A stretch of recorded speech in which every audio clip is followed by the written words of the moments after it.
1월 9일 뉴스버스 쟁점원 시작합니다. 윤석열에 대해서 가장 먼저 괴물 윤석열에 대해서 알아봤던 분이 추미애 민주당 의원이거든요. 예, 그렇죠. 네. 네. 그래서 법무부 장관을 했고 네. 검찰 추미애 시절에. 민주당 의원 지금 그 윤석열 내란 진상조사단 단장 맡고 계시는데요. 예. 전화 연결해서 한번 예. 어제 그 문제들 좀 짚어보겠습니다. 예.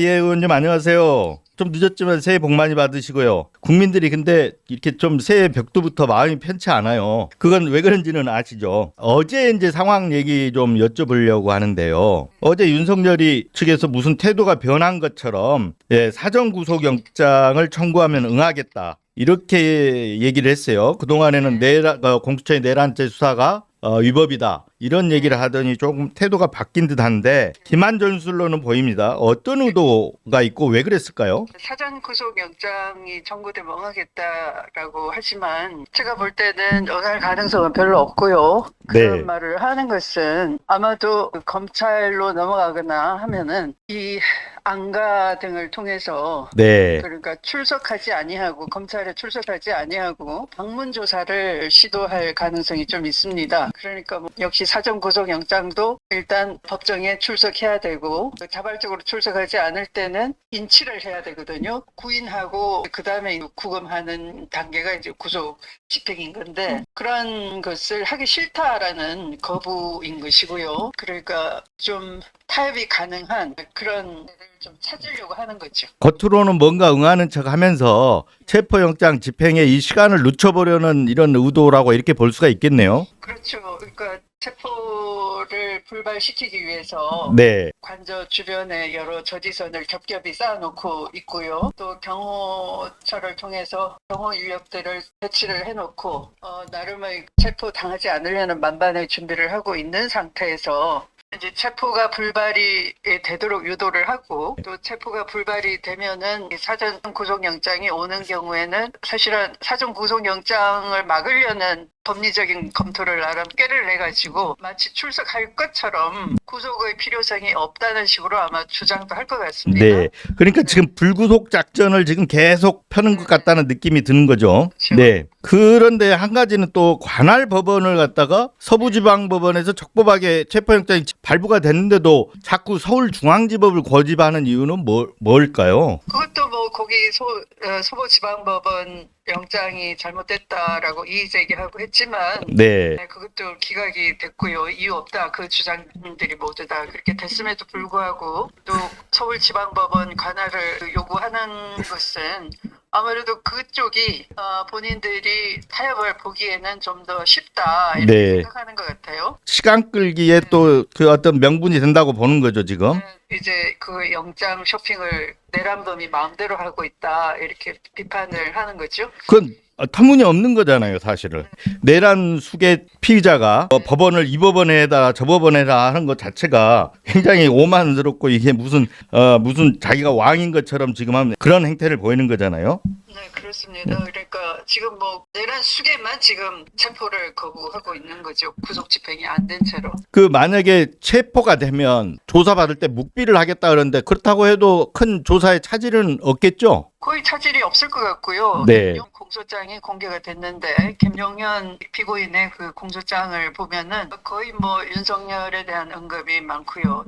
거의 뭐 그대로 하더라도 구속영장 사유가 될 것 같고요. 또 그걸 토대로 해서 뭐 다 보강을 하면 되는 상황으로 보입니다. 이미 김용현 기소된 공소장 보면 밝혀진 내용들이 많았기 때문에 뭐 묵비하더라도 그대로 구속영장 청구하면 발부가 될 수 있다 이렇게 보는 거죠. 네, 그리고 12월 3일 날 당일만 보더라도 현장에 출동한 사령관들과 또 지휘를 하고 있는 작전을 지휘하고 있는 사령관들에 대해서 일일이 직접 전화해서 네. 총이라도 쏴서 국회의원들을 끌어내라라든지 그 계엄을 심사하는 국회 권능을 저지하기 위해서 문을 부수고라도 들어가서 4인 1조가 돼서 끌어내라 이런 구체적 지시를 했거든요. 네네. 그러니까 폭동에 대한 구체적 지휘를 한 내란 네. 수계의 행위가 이미 공소장이 공개되고 기소된 다른 피고인들의 증언에 의해서 네. 다 그 죄가 이미 구체적으로 드러난 셈입니다. 네네. 네,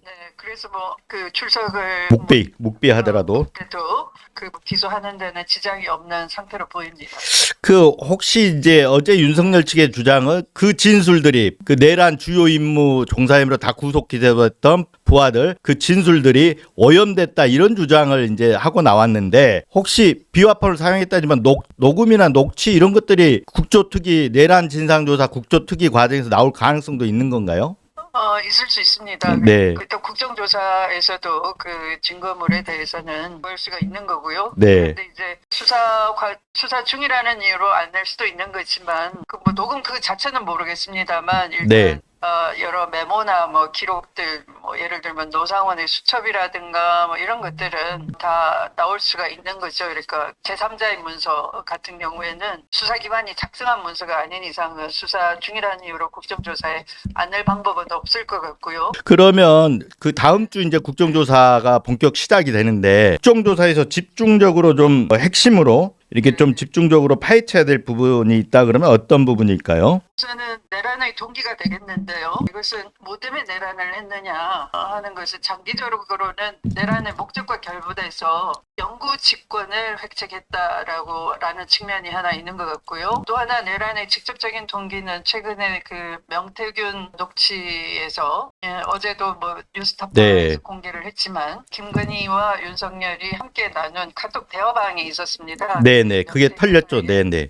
네, 그래서 명태균도 직접 언급하기를 본인이 구속되면 한 달 내에 정권이 엎어질 거다라고 장담을 한다 그랬는데요. 명태균이 직감적으로 느꼈듯이 하나의 내란의 직접적인 동기는 네. 자신이 부정선거를 저질른 거죠. 그러니까 여론 조작을 해서 당내 경선을 그 부정선거를 저질른 것인데 자신이 저지른 부정선거가 조만간 탄로날 것을 두려워해서 네. 오히려 평소에 유튜브를 통해서 그 들어왔던 그 야당의 부정선거가 있었다라는 풀고 와서 선관위를 침탈하게 하고 또 여론조사 심의위원회를 관계자들을 고문을 해서 어거지 수사를 하려고 했던 여러 정황들이 보이지 않습니까? 네네. 그래서 그 내란의 동기도 밝혀내야 될 것 같고요. 네. 또 군을 대대적으로 동원을 했던 것인데 네. 사실은 군 내부가 그 하나의 군사 반란으로 지휘 계통을 다 무시한 채로 합참을 배제한 채로 군사 반란이 저질러진 겁니다. 네. 그래서 특히 군내 사조직을 설치하려고 했던 것, 또 그 광범위한 조직망이라든지 또 그 뿌리까지 결국 민간인 노상원만 지금 드러났는데요. 네. 단순히 민간인 노상원의 말을 듣고 군내 사조직을 겁없이 만들지는 않았을 것 같습니다. 그건 결국은 군 최고 통수권자인 대통령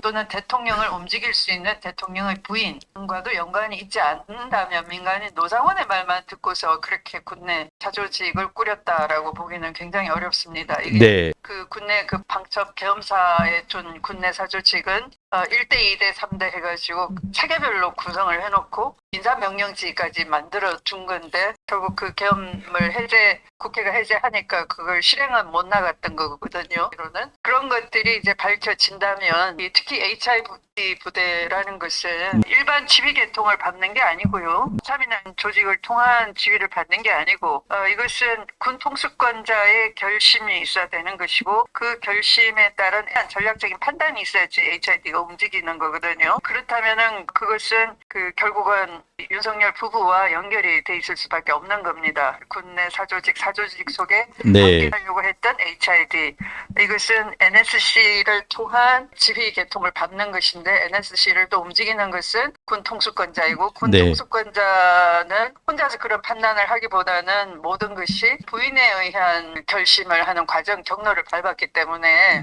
결국 이것이 그 군내 사조직에 대한 그 뿌리를 밝혀내는 것과 동시에 여사와의 연결. 또 보면 노상원 수첩에는 도발을 일으키고 그 북한을 끌어들이려고 하는 북풍을 조작해서 그게 단순히 계엄을 유지시키려는 상호 명분용이 아니라 실제 그런 구상을 했다는 것이 다른 징후와 함께 이제 판단이 돼야 되는 것이죠. 우크라이나에 대한 파병을 하려고 했다든지 하는 것들, 뭐 이런 것들하고 다 연결이 있을 것 같은데요. 외환죄와 관련성, 국정조사에서는 좀 더 광범위하게 심층적으로 다뤄져야 되지 않을까 생각합니다. 좀 정리해 보면 동기. 친위 쿠데타 내란의 동기 그리고 친위 쿠데타에 가담한 군사 어떤 반란의 범위 이런 거 그리고 북풍이 실제 했는지 이런 부분들 북풍 의혹들을 규명하는 거 그리고 그 하나의 동조자 어떤 공범 형태로서 그 김건희 씨의 어떤 내란 공범 혐의 이런 부분들이 이제 중점적으로 다뤄지겠네요. 네, 하여튼 국민들이 많이 주목을 할 것 같습니다. 예, 인터뷰는 오늘 여기서 마쳐야 될 것 같고요. 그 국조특위 진행되는 상황 봐가면서 의원님 또 연결 드리도록 하겠습니다. 감사합니다. 네, 이상 인터뷰 전화 추미애 더불어민주당 의원 전화 연결해서 어제 윤석열 측에서 나온 그 대응의 그런 의도 이런 부분하고 다음 주에 이제 국정조사 특위가 본격 가동이 되는데 어떤 부분에 집중돼서 규명을 할 건지 이런 내용 중심으로 한번 들어봤습니다. 그 어제 윤석열 얘기부터 조금 이어가 보면 그 어제 막 그 대응하고 그러면서 체포영장은 무효라 그랬어요. 무효라 그러면서 뭐 사전구속영장을 받겠다. 법원은 뭐 법원은 중앙지법으로 해라 막 이랬는데 뭐라 그럴까 저는 그거 보면서 가소롭다는 생각이 들었어요. 얼마나 법을 우습게 알면 국민을 우습게 알면 그 안에 숨어가지고 지금 이런 얘기를 하느냐. 그러니까 자기는 법 위에 있다는 거죠. 네. 자기는 법 위에. 체포영장은 안 되지만 사전구속영장은 괜찮다. 네. 서울 서부지법은 안 되지만 중앙지법은 괜찮다. 아니 그게 말이 안 되잖아요. 지금 법원 쇼핑이라고 했단 말이에요. 자기가 이제 법 위에 있다라는 이야기인 거고 자기는 법을 무시하겠다라는 이야기의 다름 아닌 거예요. 네. 그래서 이제 어제 보면 SNS에는 또 그런 저기가 올라왔어요. 수배 전단까지 올라왔어요. 이렇게 숨어가지고 뒤에서 되지도 않은 얘기들을 하고 있으니까 그 수배 전단 한번 올라온 거 좀 한번 띄워줘 보실래요? 네. SNS에 올라온 국민 수배 전단인데 그 수배 주체가 국민이에요. 대한민국 국민. 그래서 과거에 윤석열이 그 머리를 뭐 흐트러뜨리고 잠바 입고 이런 그 사진하고 함께 올려놨더라고요. 네, 지금 보이고 있네요. 그래서 잠바 입은 사진 하나, 양복 입은 사진 하나 해가지고 같이 올려놨는데 이렇게 됐습니다. 개요.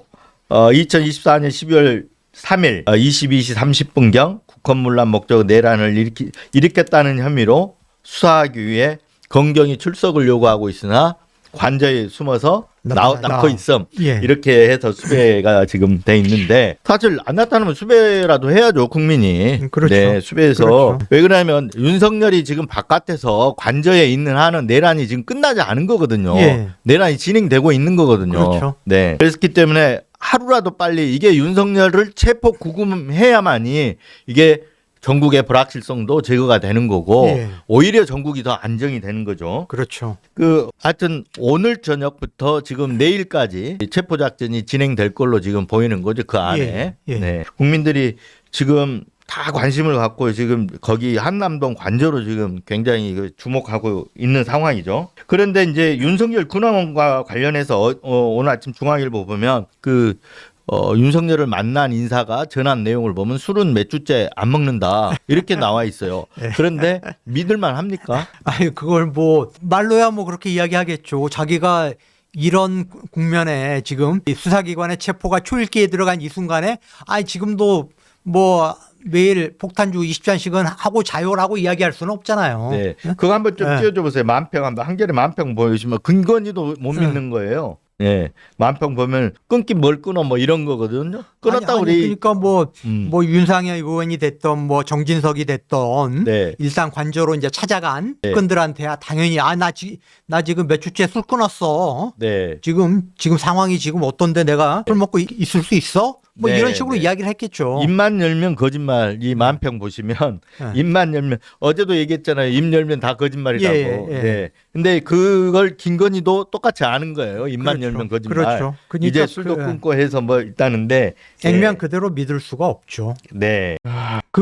뭐 제가 뭐 국회에 이제 잠깐 한 1년 근무를 했었는데 그때 많은 그 의원들한테 들은 이야기로는 윤석열이 하여튼 뭐 이 용산의 대통령 대통령실 되게 이제 국방회관이라고 그러나요? 그쪽에서도 이제 만찬을 하고 관저로 이제 네. 불러서도 이제 초청해서도 만찬을 하고 하는데 자기는 폭탄주 10잔 안 먹으면 잠이 안 온다. 네. 그런 이야기를 스스럼없이 의원들한테도 했다는 거예요. 아니 그 아니, 어제 나온 건 20잔이었잖아요. 네. 네. 아니 그니까요. 기본이 그렇다는 거죠. 네, 기본이 평소에 폭탄주 최소 10잔 정도는 먹어야지 자기는 잠이 온다. 네. 그런데 이 술을 몇 주째 입에도 안 대고 있다라는 거를 어떻게 믿겠습니까? 네. 근데 어제 이제 소식 중에 보면 이것도 믿을 수 있는지 아닌지는 알 수가 없지만 예. 김건희 씨는 굉장히 건강이 악화돼가지고 뭐 있다고 그래요. 예. 계엄이 실패하니까 들어 누워 있는 상태일 수도 있겠어요. 네. 그럴 수도 있죠. 그런데 그 1차 체포영장 집행되는 날 강아지 데리고 네. 개 산책을 시킨 그 그 여자가 김건희일 가능성이 크다라는 거 아닌가요? 보면은 그러니까 친마 뭐 이렇게 다니는 그 네. 걸음걸이라든가 네. 이런 걸 보면 김건희 씨로 보인다 이런 건데 확인된 건 아닙니다. 네. 네, 확인된 건 아닌데 네. 그날 12월 3일이죠. 체포 작전이 진행되고 있는 상황에서 그렇게 개 산책을 시켰다는 거는 그거는 도저히 납득되지 않잖아요. 네. 그러니까 뭐 김건희도 이 정상적인 사고를 하는 여자라고 보기는 어렵지만은 일단은 심리적으로는 상당히 불안할 수가 있는 거고, 네. 불안할 수가 있는 거고 지금 관저에만 갇혀 있으니까 나가서 자기 뭐 쇼핑도 하고 미용실에 가서 좀 이렇게 다듬기도 하고 이 스트레스를 풀어야 되는데 그런 것들이 안 되는 상황이다 보니까 뭐 이게 건강이 좀 나빠질 수도 있겠죠. 네. 그리고 이제 어제 이어가면 윤석열이 어제 아까 사전구속영장 청구하라고 급한 상황에서 뭔가 이게 지금 뭔가 이게 기술을 부리는 것 같은 이런 기자회견이 있었단 말이에요. 변호인단들의. 근데 거기에 오늘 동조하는 일부 언론, 일부가 아니죠. 조선일보죠. 조선일보. 그러면서 마치 이게 체포하면 안 된다는 듯이 나왔어요. 다른 중앙일보도 그렇고 동아일보도 그렇고 그렇게 쓰지를 않거든요. 근데 오로지 조선일보만 이렇게 나왔어요. 직무 정지된 대통령을 꼭 끌어내서 수사해야 하나. 그래 어제 이제 어제 거기 있었죠. 내란 언시국이라고 언론 비상 시국 회의라고 언론인 단체에서 기자회견을 했었어요. 근데 조선일보 어떻게 규정했냐? 내란 카르텔로 규정하고 언론계의 내란 수괴라고 규정을 했어요. 근데 전혀 그 규정이 틀리지가 않은 것 같아요. 여기 보면 계엄에 가담했던 군 수뇌부들이 셀프 구명 차원을 쏟아낸 증언을 다 믿을 수 없다 이렇게 해놨어요. 그 얘기는 뭐냐면 어제 윤석열 측에서 했던 얘기가 그 군 수뇌부 증언들이 줄줄이 다 증언하지 않았습니까? 그렇죠. 뭐 네 명이 가갖고 한 명씩 있고 들쳐업고 나와라, 문을 부수고라서라도 끌어내라, 총을 쏴서라도 끌어내라 이런 지시들을 직접 했잖아요.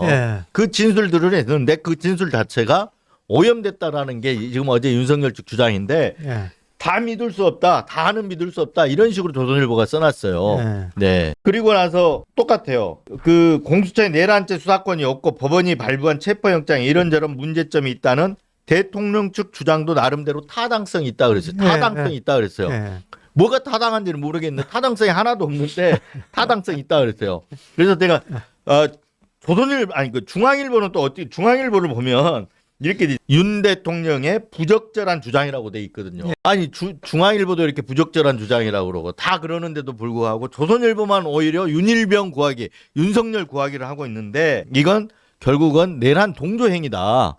그리고 어제 이제 언시국에서 규정했던 대로 뭐 언론계 내란 수괴다 이렇게 볼 수 있을 것 같습니다. 하여튼 조선일보하고 이 인터넷 매체들 있지 않습니까? 인터넷 극우 매체들, 극우 매체들. 다음에 TK 지역의 매일신문인가요? 매일일보인가요? 하여튼 조선일보보다 훨씬 더 극우적인 그쪽 이제 대구 지역의 매체들이 이제 완전히 윤석열을 엄호하는 논조가 완전히 그렇게 바뀌었고 그거는 그러면서 지금 뭐 지지율이 40%니 30 몇 프로니 그리고 국민의힘 지지율이 10%가 올랐느니 이런 여론을 호도하는 그 행위들을 하고 있잖아요.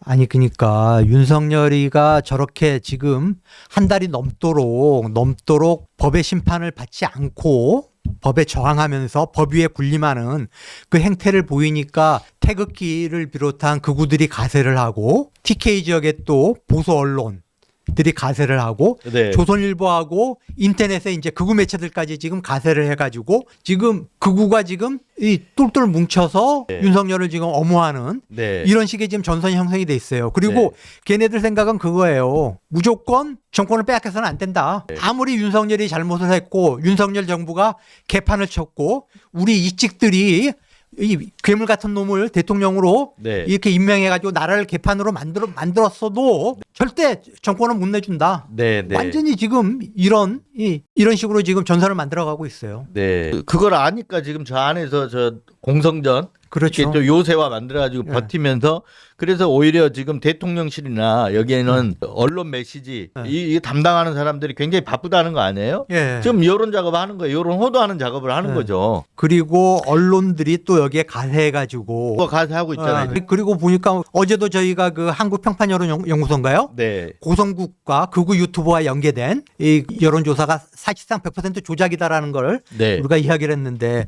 오늘도 보니까 극우 매체들의 여론을 전문으로 이렇게 여론조사를 해주는 여론조사 공정인가요? 네. 제일 불공정한 여론조사. 얘네가 보니까 또 뭐 데일리안이니 뭐 펜앤마이크니 하는 네. 그런 이제 극우 인터넷 매체에 네. 또 의뢰를 받아가지고 이상한 여론조사. 그 윤석열이가 네. 내란 범죄를 저지르기 전에도 지지율이 20% 초반 아니었습니까? 네. 그런데 오늘 지지율이 42.4%라는 거예요. 윤석열 네. 지지율이. 그 질문 내용을 좀 뜯어봐야 되거든요. 예, 하나씩 맞습니다. 좀 분석을 맞습니다. 해볼 필요가 있을 것 예, 같아요. 예, 예. 어쨌든 간에 이런 내란 세력이 스피커 노릇을 하는 언론이 그 제일 선두에 지금 조선일보가 있고 그렇죠. 그 밑에 또 대구 지역을 중심으로 한 그 완전 극우 언론들 예, 예. 그리고 인터넷 언론 일부 예, 예. 언지선 예, 예. 언론들이 가세해서 지금 그런 여론을 호도하는 그런 작업들을 하고 있는 것 같아요. 그렇죠. 네. 그 원로 언론인들이 어제 그 기자회견에서 이야기했다는 네. 그 내용 그대로 내란 카르텔이죠. 내란 카르텔. 네. 네. 근데 이 내란 카르텔을 와해시키는 거는 결국은 딱 한 가지거든요. 그렇죠. 윤석열을 빨리 정리하는 거죠. 체포해서 구속하는 거거든요. 예. 그리고 수사해서 윤석열이 어떻게 아까도 얘기했지만 국조특위 또 빨리 가동이 돼야 돼서 예, 거기서 새로 윤석열이가 했던 이 모든 것들이 다 낱낱이 규명이 돼야 돼요. 예. 그래야 이게 이제 내란 세력이 정리가 되고 이렇게 되는데 지금 이제 윤석열이 버티면서 체포 구금이 늦어지다 보니까 지금 밖에서 이렇게 결집하는 양태를 보이고 또 윤석열도 그거를 그 규합을 시키려고 하잖아요. 어제 모습을 드러낸 게 다 그 용도 아닙니까?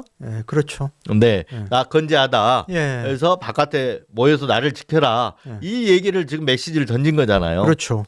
그러니까 그 어쨌든 윤석열과 또 지금 윤석열 내란 옹호당이죠. 내란 동조당, 국민의힘의 또 극우 정치인들 이런 사람들이 지금 그 생산하는 가짜 뉴스들이 굉장히 많거든요. 네네. 가짜 뉴스들이 많고 또 걔네들과 연관돼 있는 여론을 명태균처럼 여론을 조작하는 극우 또 여론조사 회사들 이런 것들은 언론이 이 가르마를 타줘야 되거든요. 맞습니다. 제대로 된 언론이라면은 시시비비를 정확히 가려줘야 되는데 조선일보를 필두로 한 극우 매체들은 이런 내란 동조 세력들의 말, 네. 여론조사, 가짜 뉴스를 그냥 여과하지 않고 그대로 쏟아내고 있는 거예요. 네. 그렇기 때문에 최근에도 계속 되고 있잖아요. 내란죄 그렇죠. 철회하는 부분에 대해서 네. 탄핵 심판이기 때문에 형사 재판이 아니다. 네. 그래서 내란 죄를 철회하는 거지 내란 행위를 그대로 뭐 빼는 게 아니잖아요. 근데 그 탄핵 소추안에 내란이라는 단어가 20몇 번이 들어왔는데 내란을 철회하면 80%를 철회한다. 이런 식으로 여론을 호도하고 있는데 그게 가짜 뉴스잖아요. 그렇죠. 근데 그렇죠. 여기에 동조하는 언론들이 있고 네. 여기에 동조를 한단 말이에요. 일부 극우 언론들이 그렇죠. 동조하고 있고 네. 그 가짜 뉴스를 누가나 윤석열 측 변호인들이 이렇게 퍼뜨리는 거예요. 네, 맞아요. 그걸 또 그러면 그 주변에 있는 극우 유튜버들이 확산시키는 거고 네. 언론이 받아쓰고 예. 지금 이렇게 되고 있고 가짜 뉴스가 이런 경로를 거쳐가지고 확산이 되고 있거든요. 예. 그래서 일부 언론들을 갖다가 차단하려 그러면 저희들이라도 열심히 또 그렇죠. 예, 정확하게 네. 알려줘야 된다. 그렇죠. 네. 그 내란죄 철회 그 부분도 사실이 아니잖아요. 그럼요. 그 네. 철회되는 게 아니잖아요. 그렇죠. 네. 그렇죠. 거형 탄핵 심판에서 다투진 않겠다라는 거잖아요. 예, 예. 네. 그 권성동의 적은 권성동이다. 권성동이 2017년도에 박근혜 재판 때 했던 얘기가 똑같은 얘기잖아요. 예, 네. 맞습니다. 형사 재판이 아니기 때문에 유무죄가 나올 때까지 기다리지 않는다. 그렇게 되면 엄청나게 탄핵 심판이 지연이 되기 때문에 그 부분을 쟁점을 정리할 필요가 있다. 이런 얘기를 했단 말이에요. 그렇죠. 딱 그 얘기거든요. 네. 아니, 그러니까 사실 그 헌법 재판이라고 하는 데 대해서 사실 그 법에 좀 이게 전문성을 갖고 있는 사람들이 아니면은 네. 저 같은 일반인들이 그걸 정확히 이해하는 경우가 사실 쉽지는 않은 일이거든요. 네. 그걸 노려가지고 이상한 프레임을 짜는 거죠. 네. 형사재판의 성격하고 헌법재판소의 탄핵 심판은 성격이 완전히 다른 건데 이 죄 하나하나가 위법하냐 아니냐를 따지는 게 형사재판인 거고 탄핵 심판이라고 하는 거는 윤석열이 과연 대통령으로서의 자격을 유지할 수 있느냐 없느냐 징계 그만큼 절차를 밟는 그렇죠. 거죠. 네.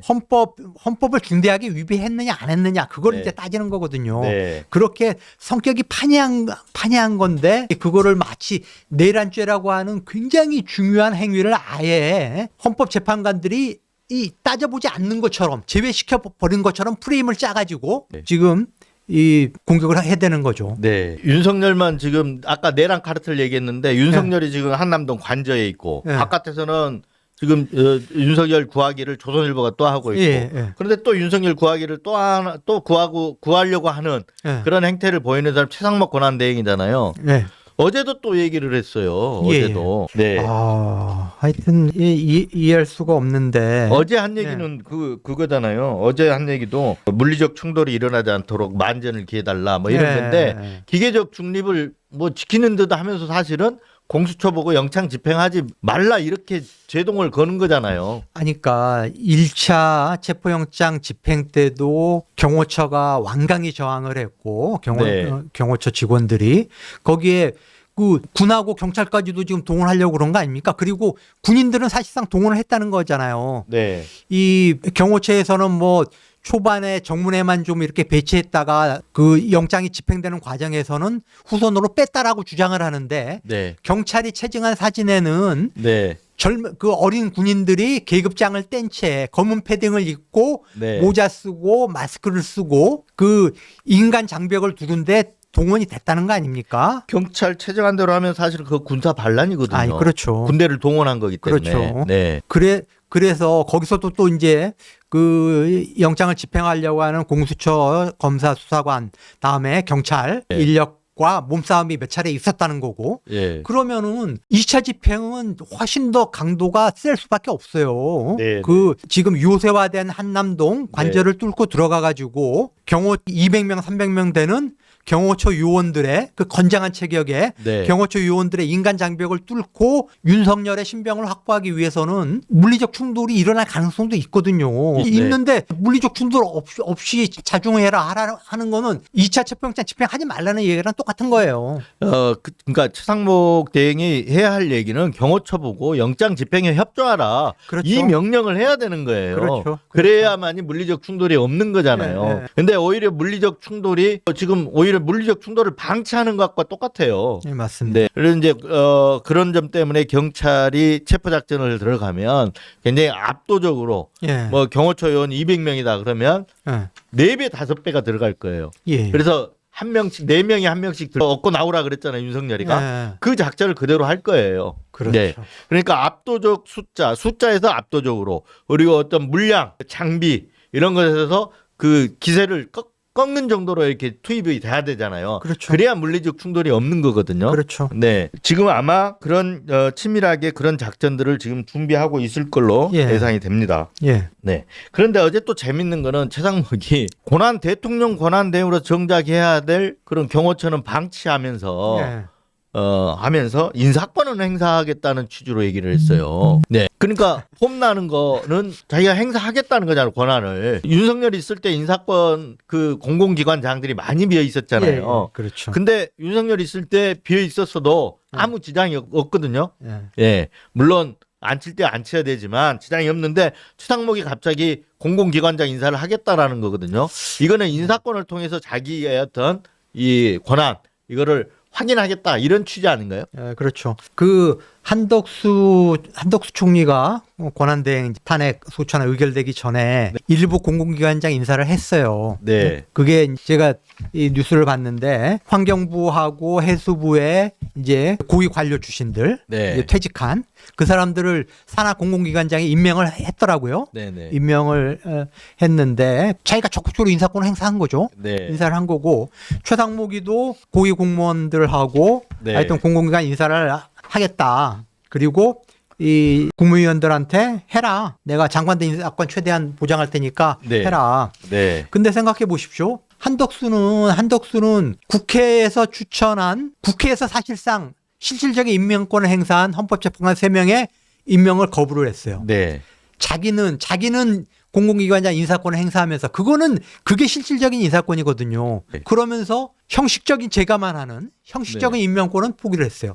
근데 최상목이도 비슷한 거예요. 지금 네. 두 명 중에 맞습니다. 3명 중에 2명만 임명해가지고 괜히 여당 하나 야당에서 추천한 하나 해서 기계적인 균형을 갖춘 것처럼 딱 이렇게 했지만은 네. 실질적으로는 3명을 임명해야 되는 건데 거부를 한 거잖아요. 한 명을. 네. 그래놓고는 자기가 고위 관료들하고 공공기관 인사는 하겠다. 실질적으로 대통령이 행사하던 권한은 자기가 행사하겠다라고 지금 하는 거는 어불성설이다. 네. 그리고 어제 국민의힘 지도부가 뭐라고 그랬습니까? 지금 뭐 국방부 장관도 비어있고 법무부 장관도 비어있고 행안부 장관도 비어있고 한데 대통령 권한대행이 장관 임명해라라고 요구를 했잖아요. 네. 그것도 말이 안 되는 게 아니 지네가 야당하고 협의를 해가지고 지네가 추천해서 이미 뽑아놓은 네. 헌법재판관은 임명하지 말라고 그렇게 요구를 해놓고는 장관을 임명하라고. 장관은 임명하라고 요구하는 거는 완전히 이율 배반적인 거죠. 네. 이율 배반적인 거죠. 알람이 공공기관장 인사는 저는 할 수는 있다고 보는데 최상목 권한대행이 그 어떤 권한 행사가 굉장히 선택적이라는 거죠. 해야 될 일은 정작 해야 될 일은 방치하고 방기하고 있고 그렇죠. 이건 급하지 않은 것들은 마치 자기의 권한인 것인 양 그걸 행사함으로써 대통령이 행세를 하려고 한다 이렇게 보이거든요.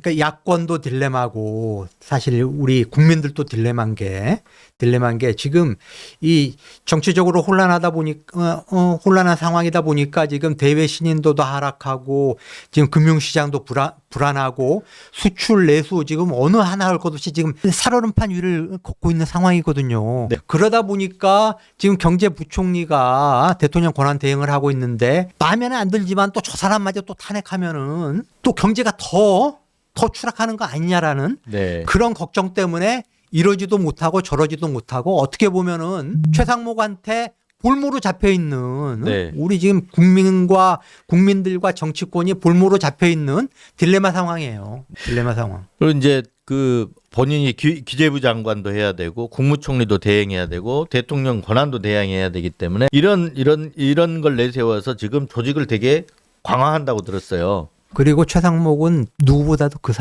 지금 상황을 또 잘 알고 있어요. 그래서 네. 이거를 잘 자기한테 유리한 방향으로 네. 활용을 하는 거죠. 네. 활용을 하는 거죠. 그 상황을 잘 알아서 그렇다면 뭔가 욕심이 있는 거 아닙니까? 그렇죠. 뭐가 욕심이 그렇죠. 있어? 지금 권한 대행을 하면 출마는 못 하잖아요. 그렇죠. 네. 어떤 욕심이 하여튼 욕심이 엄청난 욕심을 지금 부리고 있다. 이런 생각이 들거든요. 예. 네. 그 배지를 달려고 국민의힘에서 배지를 달려고 하는 거 어떤 사적 이익을 염두에 두는 걸까요? 뭐 그냥 자기가 정말 공명정대하게 네. 국가의 이익, 국민의 이익, 공공의 이익만 생각하면서 내 마지막 소임이다라고 생각하는 것 같지는 않아요. 그렇죠. 이 사람이 하여튼 뭐 국힘에서 이제 뭐 공천 받아가지고 국회의원 배지를 노리는 건지 네. 아니면은 뭐 다른 어떤 자기의 그런 출세를 노리는 건지 뭐 그걸 제가 뭐 속에 들여다보지는 않았지만 어쨌든 이 사람은 하는 행태로 봐가지고는 뭔가 개인적인 노림수가 있다라고밖에 생각할 수가 없는. 설마 윤석열이 귀환한다 이렇게 생각은 안 할 거 아니에요. 그렇게는 생각 안 하겠죠. 네. 바보가 아닌 이상에 네. 그렇게 생각하지는 않겠죠. 그리고 아니 근데 밖에서는 그렇게 귀환한다고 보는 사람들 많잖아요. 아니 근데 이미 극우 보수들. 이미 그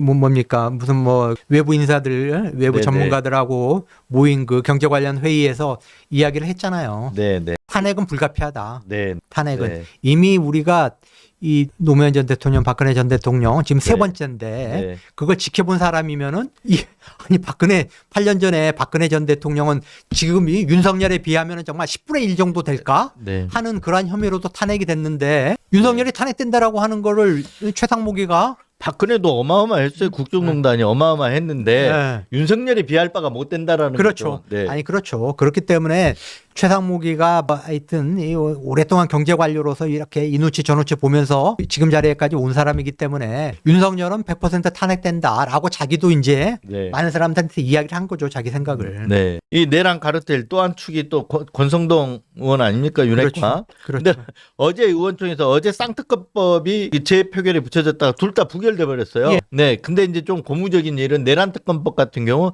저쪽에서 투표?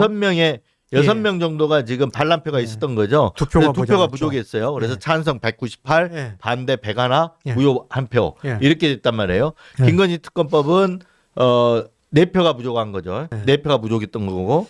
근데 어쨌든 간에 내란 특검법은 이제 통과될 가능성이 높아졌고 그래서 민주당에서 그 명분을 얻기 위해서 3자 추천으로 좀 법을 손질한다고 얘기를 하잖아요. 예. 손질이 되면 그 내란 특검법 같은 경우 국민의힘에서 반대할 명분이 없어지잖아요. 예, 그렇죠. 네. 천하람 의원의 표현을 빌리자면은 이 그동안 하여튼 국민의힘이 그 내란 특검법을 반대를 하면서 내세웠던 반대 논리들을 다 해소를 시켰다. 네. 대법원장이 2명을 추천을 하고 네. 야당의 비토권도 없앴고 수사 검사와 수사관 수도 네. 줄였고 4분의 1을 줄였고 다음에 수사 기간도 단축을 했고 네. 그래서 이번에 이제 수정안을 보면은 마치 국민의힘이 네, 낸 것과 같은 모양이다. 네. 그래가지고 저는 과연 권성동, 권영세 이 사람들의 반응이 궁금해요. 네. 또 무슨 트집을 잡아가지고 네. 반대를 할지.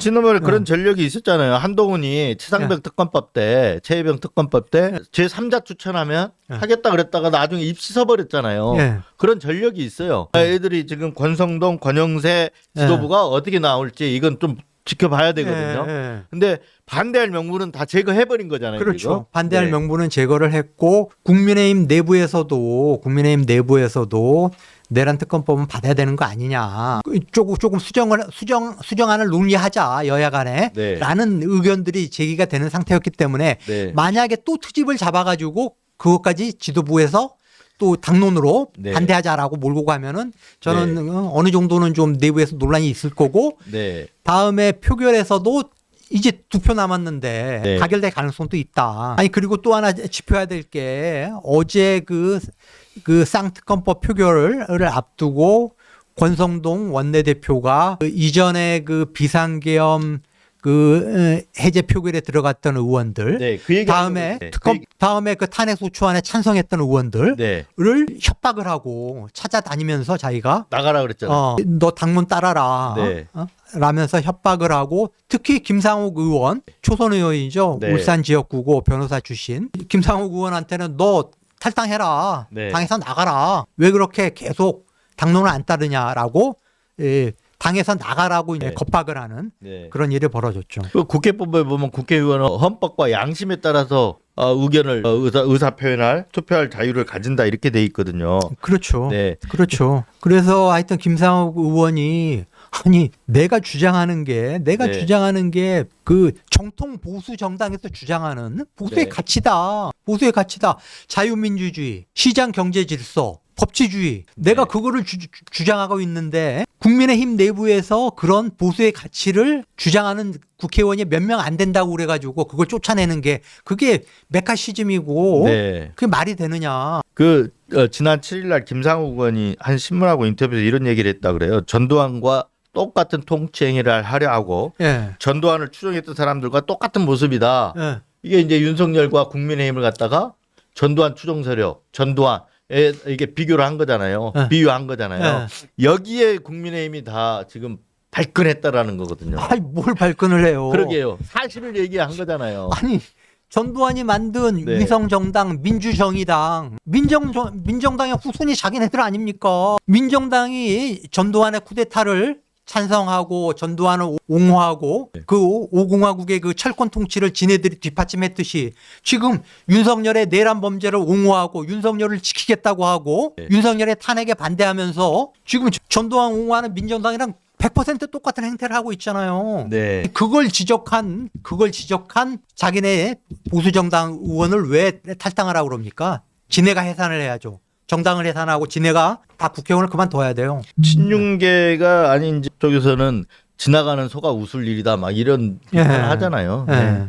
말이 안 되는 거죠. 이게 무슨 그 당이 어떤 전체주의 파시즘도 아니고 우울한 가운데 상병. 이런 좋은 소식들이 하나 들려왔는데 박정훈 대령이죠. 대령. 무죄가 나왔습니다. 1심에서 무죄를 받았습니다. 네, 항명죄하고 상관 명예훼손죄였거든요. 그렇죠. 그러니까 법원 판결이 아주 심플합니다. 해병대 수사단은 그 지체 없이 경찰에 이첩해야 될 의무가 있는 거다. 그리고 사령관이 지휘 감독권이 있다고 하더라도 이첩 보류를 명령할 권한까지는 없다. 그러니까 그거는 정당하지 않은 명령이기 때문에 항명이라고 보기 어렵다라는 거죠.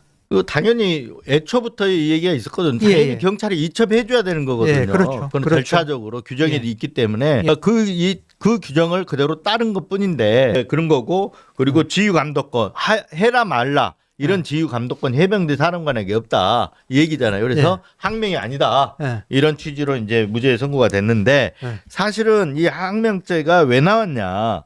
이걸 아마도 윤석열이가 쿠데타를 꿈꾸고 있기 때문에 그 당시에 무조건 항명죄를 적용하라고 했던 것 같아요. 돌아보면 그 추정이 맞을 것 같다라는 생각이 들거든요. 네. 어쨌든 그 당시에 그 해병대 사령관과 이제 친분을 맺고 있던 그 민간인이 김건희 여사와 개인적으로 가까운 사이였다는 거. 결국은 김건희 여사를 통해서 이 SOS를 친 거죠. 그래서 윤석열이가 개입을 해가지고 야, 그 새끼 잘러. 야, 그게 말이 돼? 그게 무슨 뭐 해병대 사령관을 뭐 이렇게 징계하고 뭐 사단장을 징계할 정도의 사건이야 그게? 병사 하나 죽은 게 그게 뭐 대수롭다고? 하고 이종섭 그 당시 국방부 장관한테 압력을 넣은 거죠. 윤석열이가 김건희를 통해서 김건희의 이제 이 부탁이라기보다는 지시겠죠. 이 상하관계라는 거 아닙니까? 김건희의 지시를 받은 윤석열이 이종섭 당시 국방부 장관한테 지시를 했고 이종섭이가 개입을 해가지고 이 해병대 사령관을 통해서 그 해병대 수사단장한테 압력을 넣은 거죠. 그러니까 이첩 보류하지 말라, 아니 이첩 보류해라 그랬는데 이첩을 한 거잖아요. 그렇죠. 근데 여기에 이제 항명죄를 적용을 한 거는 그 당시에 윤석열이 신입 쿠데타를 꿈꾸고 있는 상황이었기 때문에 군인들이 자기가 지시한 거에 대해서 누군가가 위에서 명령에 대해서 그릇된 명령이든 간에 어쨌든 간에 내가 명령했는데 이걸 안 받아들이면 안 되거든요. 그래서 항명죄를 본보기로 적용했다고 봐요. 그러니까 머릿속에 친위 쿠데타를 꿈꾸고 있었기 때문에 어떻게든지 밟으려고 했던 거죠. 근데 결국은 박정훈 대령이 고초는 겪었지만 사실은 사필 규정입니다. 이게. 어쨌든 이 부분에 대해서 김건희 윤석열이 어떤 식으로 개입을 하고 어떻게 부당한 압력을 외압을 행사를 했는지 하는 부분도 특검을 통해서 밝혀져야죠. 명확히 밝혀져야 된다. 근데 최상병 특검법도 최혜병 특검법도 지금 계속 못했잖아요. 그렇죠. 최혜병 특검법도 사실은 지금 가장 급한 윤석열 탄핵 심판이 이루어지고 내란 특검 진행이 되고 나머지 이제 김건희 특검 그리고 최혜병 특검까지 다 진행이 돼야 된다. 그래야 이 윤석열 때 있었던 모든 의혹 사항들을 규명할 수 있다. 특검을 통해서 해야 된다. 그렇습니다. 오늘 준비된 내용은 여기서 마치겠습니다. 마음에 드셨으면 좋아요, 구독, 알림 설정 부탁드립니다. 감사합니다. 고맙습니다.